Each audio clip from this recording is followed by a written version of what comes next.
we're going to continue our conversation about how to use bug sprays safely. Our Dr. Jennifer Ashton is back with more. Hello. Hello, Maggie. We established earlier that the EPA has said that it is okay to use bug repellents with DEET in low doses. Correct. But you say there are things we have to keep in mind if we're using DEET. Right. So the most important thing for anyone with small children is that the CDC says that DEET is approved for babies over 2 months of age.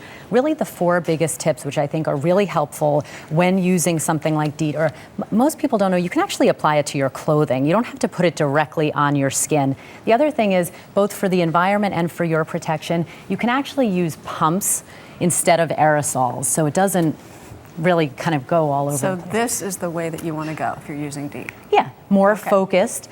Also, applying it outside rather than indoors is a good idea. Obviously, you want to avoid your face and your hands. And lastly, when you come inside, wash it off. Immediately. Absolutely. Some people still aren't comfortable with the idea of using it at all. Are there other natural alternatives? Yes, there are some great ones, and we're going to go through them because we actually have a lot of them. Okay, I'll hold that for you. The first one is oil of lemon eucalyptus.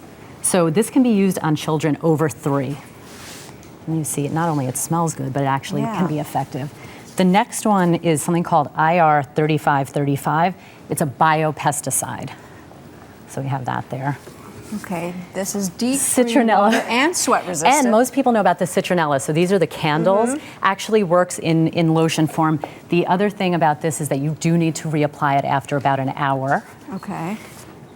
Soybean oil. I love this one, Maggie. This one actually is a mixture of coconut oil, geranium oil, very natural, effective. I'm going to use that on my kids this summer. And this one is permethrin. Now, this one is not for skin use. Actually, the shirt behind you has been treated with it. I love this. This can last through 70 launderings. So this is something you apply only to clothing. Without having to reapply in 70? Yeah. So you don't put it on your skin. That's very important. But you apply it to clothing. And again, it generates enough of a zone of safety around you that it's really effective. Okay, I know you really want to get to what to do if you do encounter a mosquito bite, which most of us inevitably will. Absolutely. What happened with your daughter, Chloe? She actually came home covered with pretty bad mosquito bites. Some of them actually look to be mildly infected. And this can happen for children or adults. You know, the fact of the matter is, anytime there's a break in the skin, bacteria can enter. It can spread in a superficial infection that can be potentially severe. So you can apply something like anti-itch gel, calamine lotion,